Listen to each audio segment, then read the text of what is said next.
Meu caro presidente, nobre vereador Moisés Rossi, queria cumprimentá-lo, dizer que Vossa Excelência fica muito bem nessa posição e, em seu nome, cumprimentar todos os meus colegas vereadores, cumprimentar os meus colegas de trabalho aqui do Legislativo, da Câmara, saudar você que está aí no plenário e você que está em casa, os meus colegas de imprensa, boa tarde. Presidente, hoje, ao invés de um discurso, quero fazer um testemunho. Quero aqui fazer um testemunho de um cidadão que cuida bem da sua casa, conversa com os vizinhos para cuidarem bem das suas casas.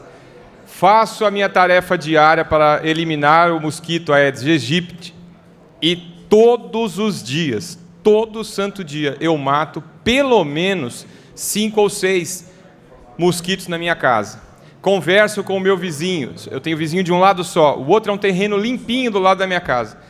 Todos os dias, 5 ou 6 pernilongos, pelo menos. Tem dia que eu mato mais. E na minha casa eu eliminei as plantas, eu não tenho sujeira lá, as calhas são revisadas todos os dias, a caixa d'água está limpa, está tampada. Tudo que vocês podem imaginar de cuidados, eu tomo esse cuidado. E eu estou aqui dando um testemunho. E mesmo assim, tem pernilongo na minha casa. Aí, presidente, eu tenho uma filha de 6 meses. E as notícias e as dúvidas que estão sendo criadas com relação a esse Zika vírus, que, a princípio, nós estamos discutindo o perigo com relação das grávidas, e se tem ou não tem relação com a microcefalia.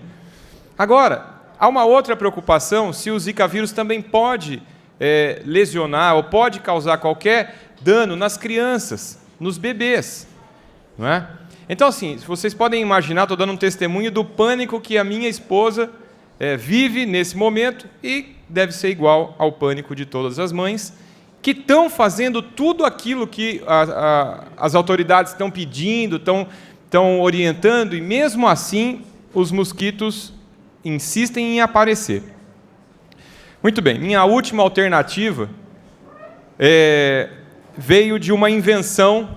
Eu sou uma pessoa apaixonada por inovação tecnológica, eu gosto de inovação tecnológica, e acho que esse mosquito, o último recurso que a gente tem, o melhor recurso que a gente tem é trabalhar com algum tipo de inovação tecnológica. O único lugar na minha casa e na casa dos meus vizinhos que a gente não tinha olhado ainda eram os ralos, eram os canos laterais dos corredores, não é? E fazendo uma análise, nós não lavamos as casas todos os dias, lavamos as casas uma vez por semana, o corredor 2 no máximo. E o que acontece quando as pessoas varrem a poeira ou a terra que forma no corredor? Cai no ralo. Então o cano, ele fica, muitas vezes, pela metade, fica obstruído de sujeira. De maneira que, bem embaixo do ralo, forma uma poça de água, um pouquinho de água. E essa água fica ali parada. O cano, às vezes, não tem a inclinação perfeita, e só quando a água enche o cano é que ele passa o obstáculo. Muito bem, por que eu estou falando isso? Porque foi ventilado agora uma inovação tecnológica criada por um bauruense, que eu acho que vai no cerne da questão, vai direto ao foco da questão. E Vossas Excelências, eu trouxe aqui para que vocês conhecessem, é uma inovação tecnológica de um bauruense, de uma pequena empresa de Bauru, não é? Da Plastimave. Quem criou foi o senhor Vanderlei. Olha que ideia interessante, vereador Lima. O ralo está no padrão ABNT, padrão brasileiro, os dois. A diferença é que, dentro do sistema do ralo, há uma peça dessa daqui, ó, de plástico, que cai somente quando você lavar o corredor ou tomar o banho, a água, por gravidade, bate aqui e abre a tampinha. Ó. Acabou o banho, fecha, sozinho. Lavou o corredor, por gravidade, a água escapa. Acabou, fecha. É uma solução barata, presidente, criada por um bauruense. E eu fui visitá-lo. Veja, no momento em que o país está falando o tempo todo, algumas pessoas falando o tempo todo em diminuir o seu negócio, em crise, nós temos uma pessoa dentro da comunidade inventando, criando, ajudando, e que isso pode ser, já está patenteado, mas isso pode ser espalhado para o resto do Brasil, não é? É um lugar, o ralo, nós não lavamos com frequência, e nem desobstruímos com frequência os ralos de casa. Com 5 ou 6 peças, você tampa o que tem de ralo dentro da sua casa, e com mais 2 ou 3, você tampa o que tem de ralo no corredor. É uma sugestão que eu faço. Estou dando um testemunho que eu coloquei na minha casa. Eu estou sentindo a diferença, não é? Claro que esse mosquito vive de ciclos, né? E a gente vai ter que interromper esse ciclo, mas a gente já notou, não é, a diferença. Então, eu queria, obviamente, sugerir que a Câmara fizesse para esse empreendedor uma moção de aplauso, porque não é toda hora que a gente tem um inventor, não é, entre nós, não é? E dando um incentivo para este empresário, para que ele continue com as suas invenções, continue contribuindo com a nossa cidade, com o povo brasileiro. De repente, isso pode ser realmente a solução para a eliminação desse mosquito, não é? Senhor presidente, o outro assunto que eu tenho para tratar, eu disse no início que eu tinha 2 assuntos. Um era esse testemunho de que esse equipamento é um equipamento muito interessante. O outro testemunho, presidente, é que estão chovendo no meu gabinete, e eu tenho certeza que estão no gabinete de Vossas Excelências, reclamações sobre a dificuldade de cumprir a lei do WAVE e do RIV.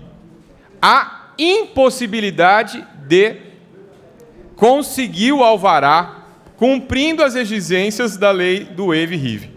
Quero lembrar aos colegas que votei contra o WAVE e RIV, e o que está a voz corrente nesse momento é que os projetos estão inviabilizados porque é impossível cumprir as exigências que estão nesta lei. Me honra com a parte, vereador.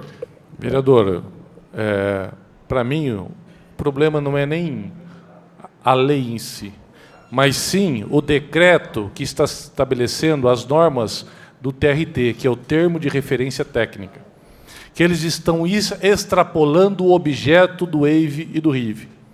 Então, isso é um risco. A prefeitura está legislando de forma arbitrária, utilizando desse instrumento, que votamos e discutimos, interessante, que vem fazer uma regulação na harmonia do convívio social com relação à vizinhança, mas a arbitrariedade que a prefeitura está cometendo nesse momento, sob esse aspecto, é estabelecer critérios de forma unilateral, fora do objeto central dessa lei que regulamenta esse instrumento do plano diretor. Então, eles estão sendo arbitrários, estão ampliando as cobranças e exigibilidade, que não é o espírito da lei. Por isso, nós temos que chamar a responsabilidade, aqui, neste momento, do secretário de Planejamento e o diretor responsável pelo departamento, dentro da CEPLAN, para trazer explicações à Câmara Municipal, principalmente à municipalidade nesse momento. Vereador, concordo com Vossa Excelência, quero fazer coro e gostaria, então, de convidar as autoridades responsáveis para que venham aqui buscar soluções, porque tudo que nós não precisamos nesse momento, Marquinhos, é de mais dificuldade para gerar emprego, para gerar negócio, para vender material de construção, para ter emprego na construção civil. Então, tudo que nós não precisamos é de mais dificuldade. E o que nós estamos vendo é uma total impossibilidade de cumprir, Paulo, o que estão exigindo. Então, faço um pedido aqui para que a CEPLAN venha aqui na Câmara. Pode vir na Comissão de Justiça se quiser, mas se quiser cumprir na Comissão de Obras, eu participarei, para que tudo possa ser resolvido e as obras possam caminhar. Caro presidente, muito obrigado e uma excelente reunião a todos.